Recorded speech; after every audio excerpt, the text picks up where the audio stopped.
Christmas Eve has a way of making silence louder, especially when you're alone, watching lights through a cold window, wondering if anyone in the world remembers you exist. On one snowy Christmas night, a single question from a small child would change 2 lives forever, and remind us all that kindness doesn't need money, strength, or power. It only needs a heart brave enough to care.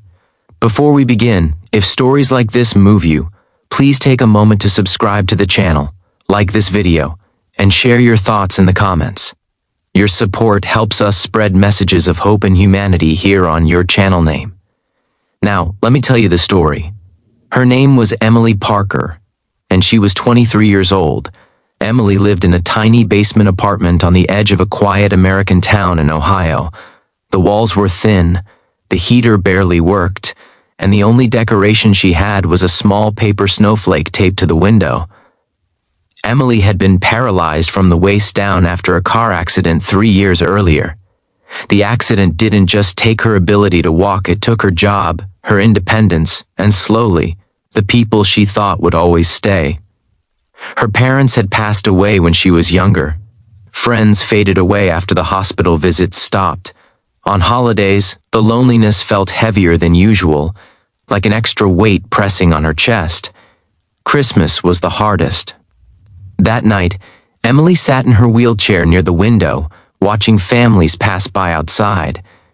Children laughed, couples carried wrapped gifts, and warm yellow lights spilled from houses filled with life. Inside her apartment, the lights were off to save electricity. Dinner was a can of soup warming slowly on a single burner. She whispered to herself, "It's just another day." But it didn't feel that way. A few blocks away lived the Henderson family. Mark and Sarah Henderson were not rich, but their home was always full of warmth. Their 8-year-old daughter, Lucy, was the kind of child who noticed things adults often missed. Lucy noticed the man who stood alone at the bus stop every morning. She noticed the old woman who fed birds in the park. And on Christmas Eve, she noticed a young woman in a wheelchair sitting alone behind a frosty basement window. Lucy had seen her before while walking home from school. That evening, as the Hendersons prepared dinner, Lucy kept looking out the window. "Mom," she said softly, "why is that girl always alone?" Sarah followed her gaze and sighed. "Sometimes people don't have anyone, sweetheart." Lucy thought about that while the smell of roasted chicken filled the house. She watched her parents set the table, light candles, and place extra plates. Then Lucy asked a question that stopped everything. "Can we invite her for Christmas dinner?" Mark looked surprised. "Invite who?" "The girl in the wheelchair," Lucy said. "She looks lonely." There was a pause. Sarah hesitated, thinking about privacy, about awkwardness, about things adults worry about. But then she saw Lucy's face, so sincere, so certain. "Well," Sarah said slowly, "we can at least ask." Lucy grabbed her coat before anyone could change their mind. Emily heard a knock at the door. At first, she froze. Nobody ever knocked. She checked the clock. 6:45 p.m.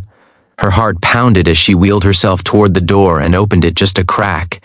Standing there was a little girl with red mittens, snowflakes in her hair, and the biggest smile Emily had seen in years. Behind her stood 2 adults, smiling gently. "Hi," the little girl said brightly. "My name is Lucy." Emily swallowed. "Hello." Lucy tilted her head. "Do you want to have dinner with us?" The words hung in the air. Emily's first instinct was to say no. She didn't want pity. She didn't want to be a burden. She didn't want to feel embarrassed in front of strangers. But Lucy's eyes weren't filled with pity. They were filled with hope. I don't want to trouble you," Emily said quietly. Lucy shook her head. "It's not trouble. It's Christmas." Sarah stepped forward. "We'd really love to have you, if you're comfortable." Emily looked back at her dark apartment, at the lonely soup on the stove. Then she nodded. "Okay," she whispered. The Hendersons helped Emily carefully into their car. Lucy chatted the whole way, asking Emily about her favorite color, her favorite movie, and whether she liked Christmas music. No one asked about the wheelchair. No one asked about the accident. They treated her like she belonged.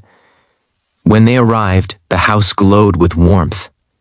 A Christmas tree stood in the corner, decorated with mismatched ornaments and handmade paper stars. Emily hadn't sat at a family table in years. As they ate, laughter filled the room. Lucy told silly jokes.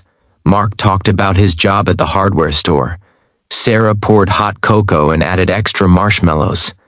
Emily felt something unfamiliar in her chest, safety. After dinner, Lucy handed Emily a small gift wrapped in newspaper and tied with string. "It's not big," Lucy said, "but I wanted you to have something."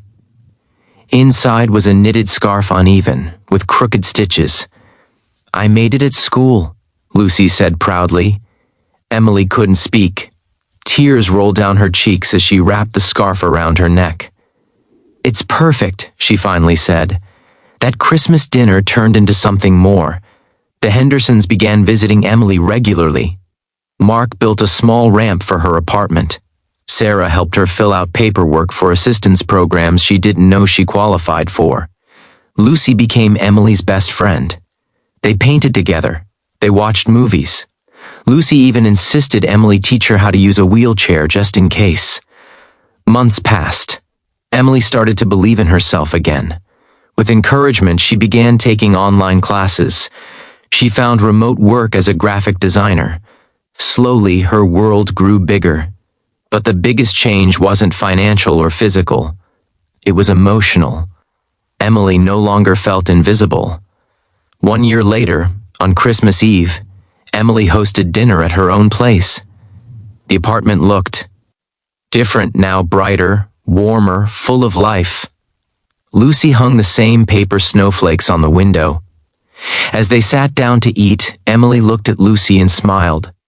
"You know," Emily said softly, "you saved me." Lucy frowned. "I didn't save you. I just asked you to have dinner." Emily laughed through tears. "Sometimes that's all it takes. Kindness doesn't always look like grand gestures. Sometimes it sounds like a simple question asked by a child. Sometimes it's opening a door. Sometimes it's seeing someone the world has forgotten and choosing to care." This Christmas, and every day after, remember this story. Because you never know who is sitting alone behind a window, waiting for someone to knock. And you might just be the miracle they've been praying for.